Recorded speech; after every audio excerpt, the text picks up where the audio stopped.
to get the 9 a good push there, and I knew he was, as soon as he got clear, he was going to go to the top.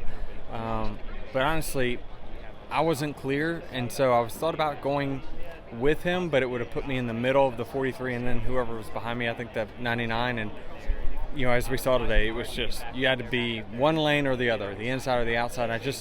It was too risky for me to go middle there and try to go for the win and then put myself at risk of finishing 20th, and I just didn't want to do that. I just stuck to whoever was in front of me, and the person behind me just stuck to my rear bumper. Was it more of a bigger, looking at the bigger picture and, hey, let's make sure we have good points there than doing something? Yeah, I think that's what our goal was personally.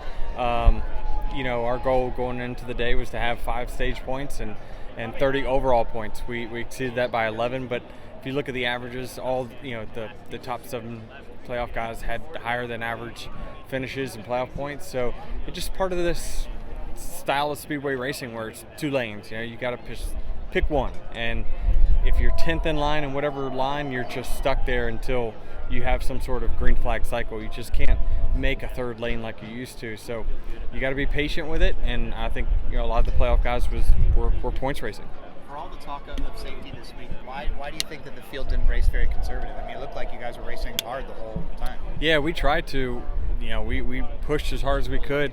There was a few moments where I didn't want any stronger pushes from behind than I was given, but I typically don't slam draft. I typically slow down and then push, but yeah, I think the track's pretty bumpy too down in turn 3, and it makes it really, really violent, and you see a lot of the cars getting out of shape. So I just these cars are pretty stable as long as you're square, but yeah, it's just you're not going to get us to back down much when checker flags and points are on the line. How surprised were you? Stage 1 play out for you to get those points?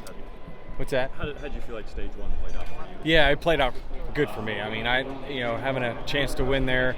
My spotter told me that he didn't think the top line was going to get there, so stay bottom, and we didn't stay. We just weren't aggressive. I was willing to take whatever points I could get at that point. That's just part of how you get through these rounds of playoffs, and especially the early rounds. You have to just be self-aware and manage your risk, and I just didn't see the risk of going up there and pulling a big block just for 1 extra point. And so it is what it is. My understanding is Steve Phelps met with you today before the race. Is that correct? And is that in relation to your conversation with the media yesterday? Can you give any detail on that? I don't have any details on it, but I'm great friends with Steve Phelps. He is a leader that we need. He is not who I direct any of my comments toward, because he's a huge asset for our sport. So me and Steve talk about much bigger and broader things than just safety of car and stuff. He's got a lot bigger tasks ahead of him. So I don't task him or bog him down with knick-knack things like car safety. How did you write your comments yesterday? Sure. We talk about that just because we had that kind of relationship, and so I trust Steve, and he's, again, I such best relationship I've had with any president of NASCAR. So he's done a lot for our sport, and so certainly. I've made it very clear that I was not directing anything at him. How surprised were you there was no big wreck in the closing laps, especially in overtime? I'm not surprised. We went green here in the spring. It's just, this is the type of speedway racing we have. This car will not run 3 wide. You have to pick.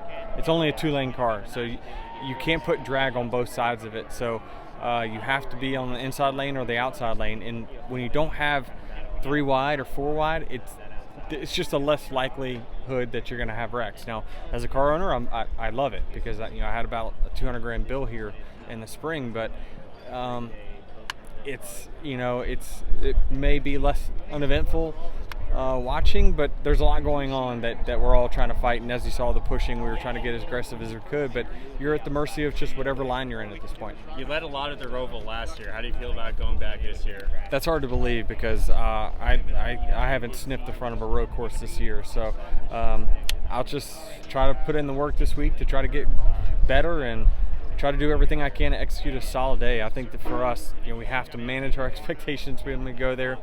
Try to take baby steps to getting better, but thinking we're going to go there and contend for the win is probably a bit ambitious. That's not what it's about. It's about going to the round of 8, and we're going to do whatever we got to do that.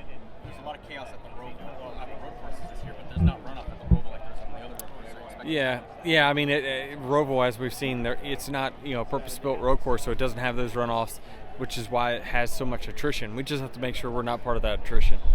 So how do you position yourself to avoid that chaos potentially? I just try to do everything I can. I mean, sometimes when we all pile into turn one, there's nothing you can do. But I'm going to do my part not to cause anything. Thanks. Yep. Thank you all. Jared Haas with Frontstretch.com. Make sure to hit that subscribe button. Also, check one of those 2 videos out that we have right beside you. Visit Frontstretch.com for more great content.